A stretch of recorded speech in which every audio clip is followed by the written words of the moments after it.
Recently read Company of One by Paul Jarvis. One morning, Jarvis went surfing with his accountant friend.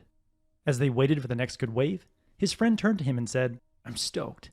I've just made enough to take the rest of the year off and go rock climbing." It was August. At the beginning of that year, his friend had determined how much money his accounting business needed to generate to cover his living expenses and meet his investment goals for the year.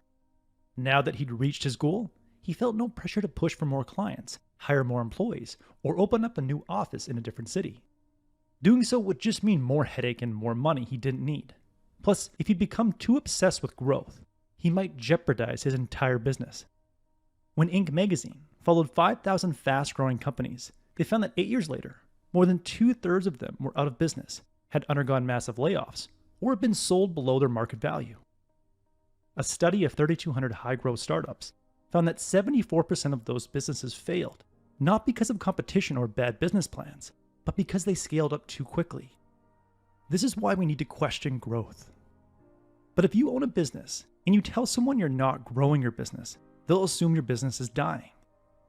However, staying small on purpose and adopting what author Paul Jarvis calls a company of one mentality might be the healthiest thing you can do for your business and your life. Now, you don't have to be a one-person company to be a company of one. Any small business with 5 or 20 people can operate like a company of one. The key to being a company of one is making 3 fundamental shifts: better, not bigger; retention, not acquisition; and autonomy, not ego. Better, not bigger. There are 2 taps in business you can turn: the rapid growth tab or the profit tab. If you turn the rapid growth tab and leave it on too long, then try to turn on the profit tab, you may only get out a few drops or nothing at all. Uber sought out rapid growth and undercut competitors for years by operating at a loss in the hope that they could charge more later when people were used to using their service. But in the last 2 years, as Uber's tried to make the transition from a rapidly growing company to a profitable company, they've had to raise their rates, and their profits are far less than they expected.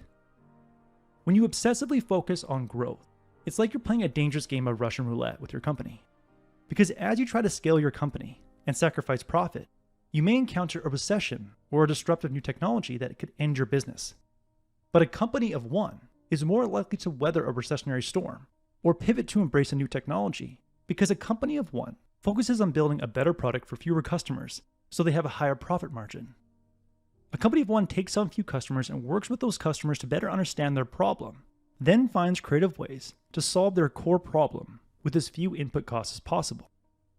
Lowering input costs typically means leveraging low-cost technology like Shopify or finding high-quality contractors on Fiverr and freelance.com to build products without taking on excessive overhead.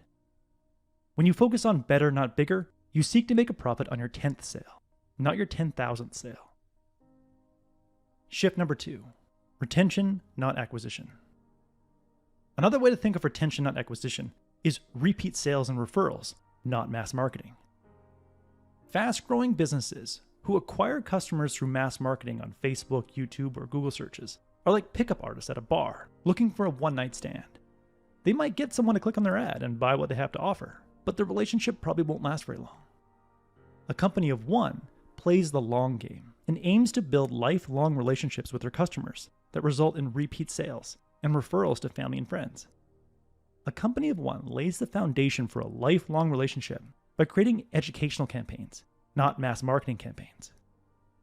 A realtor with a company of one mentality might give free webinars that give people market updates or insider knowledge on how to make money investing in properties without pushing anyone to hire them as their realtor. Casper, a mattress company with a company of one mentality, started by teaching people about the latest sleep science and great sleep hygiene via an online publication called Pillow Talk, which didn't overtly sell their mattresses. By educating potential customers, you display competence and empathy for your customers' problems, which happen to be the 2 primary ingredients of trust. And when people trust you, they are willing to pay more for your product, buy from you again and again, and recommend your product to others. In a sense, customers who trust you become your unpaid sales force. A survey in the book found that 50% of new customers for service-based companies come from word of mouth. But oftentimes, to get your unpaid sales force in motion, you need to give them a little nudge. A study at Texas Tech found that 83% of customers are willing to provide referrals, but only 29% actually do. That's why it's important to gently push happy customers to actively promote what you sell.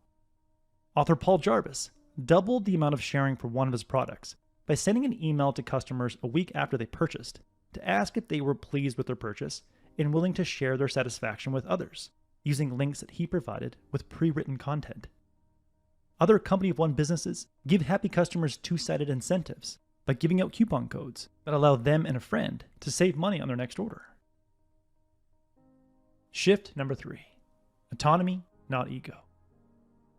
Jarvis says, culturally, growth feeds our ego and social standing.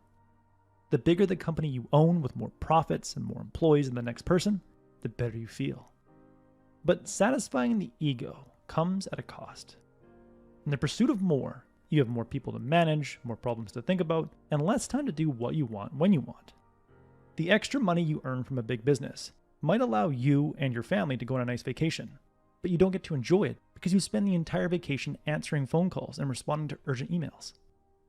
James Clear, author of Atomic Habits and founder of a successful online business, says, instead of thinking, what product can I create or what service can I offer, think, what type of life do I want and how do I want to spend my days? Then work backwards from there into a business model that allows you to create scalable systems to deliver your product to your audience. Clear learned this lesson the hard way. At one point, he was obsessed with growing his business, and it was consuming all of his time. So he created 2 rules. Rule number 1, all products must require little to no management.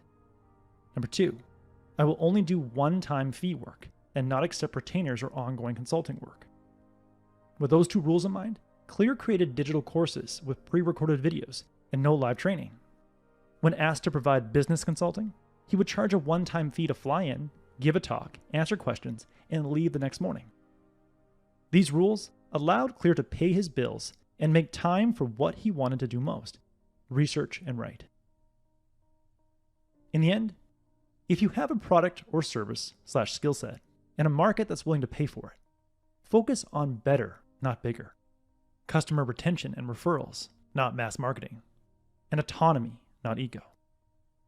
Determine how much your business needs to make for you to have the lifestyle you want, and question every growth opportunity along the way. Jarvis says, if you ever stop questioning the need for growth, you run the risk that the beast of growth will devour you and your whole business. That was the core message that I gathered from Company of One.